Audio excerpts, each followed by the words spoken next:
Hello and welcome to this introductory video of French IGCSE foreign language. My name is Monsieur Salmon and I'm the French teacher at HeadStart International School. Today I'll be telling you a little bit more about the French IGCSE course. First thing I want to tell you about is who is this course designed for, and I will then talk about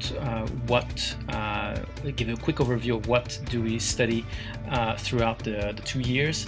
How do we assess the learning, and to finish I will give you a little bit of my thoughts about what you could be using this course in the future. So the first thing I want to mention is who is this course for. So first of all, you do need to have a good level of French if you do plan on joining this course. So you do need to have studied French in the past. Maybe 2 years would be a good minimum. And then you also do need to have some form of passion for languages and foreign cultures. What will we be studying throughout the 2 years? Well, actually, it's a very practical course, and throughout the 2 years, you're going to be studying, key vocabulary to express yourself in French in very common situations, like for example, traveling, going to a hotel, ordering food at a restaurant, or just generally talking about anything with your friends, like talking about a work experience, talking about school, and so on. How do we assess this course? Well, there are 4 exams that you're going to pass at the end of year 11. The first one is a speaking exam that lasts for a maximum of 15 minutes. There is a reading exam that lasts for about an hour. There's a writing exam, there's also an hour long, and there is a listening exam that lasts for 45 minutes. Throughout the 2 years as well, there is also vocabulary tests, there's grammar tests, topic tests, and obviously mock exams as well to get you ready to the expectations of the exam at the end of year 11. Now, so the last thing that I wanted to talk about is what does it mean for you to study this course in the future?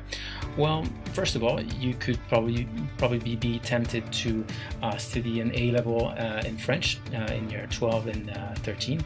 Obviously, as long as you have a good level at the end of year 11 French. You could also be interested in studying in a French-speaking country. It could be obviously in France, but it could also be in Canada, or it could be one of the African French-speaking country, for example. There are also some very recognized organizations like the United Nations or the Olympic Committee that use French as a common language for day-to-day work. So if you were to speak French, that would be also a very good asset if you want to work for one of these organizations. And the last thing I want to say is that French is not a dying language; it's an over-expanding language. We are at 275 million speakers now around the world, and this number is supposed to double by the end of 2050. So it's definitely a good language to join. And now I'm going to let my students that I've had for the last 2 years tell you a little bit more about the course. Bonjour, je m'appelle Esther. So in French you get to learn about the world around you, which includes jobs, the weather, how to get around, general conversation, so that when you one day move to a French-speaking country, you're able to communicate with the people. Bonjour à tous, je m'appelle Anastasia. French can open up many different opportunities in the future. For example, universities are always looking for interesting qualities in a person apart from their academic grades, and French is a good quality the universities look for. Bonjour, je m'appelle Stella, and I wanted to talk about the exams. There is a speaking, listening, writing, and reading exam.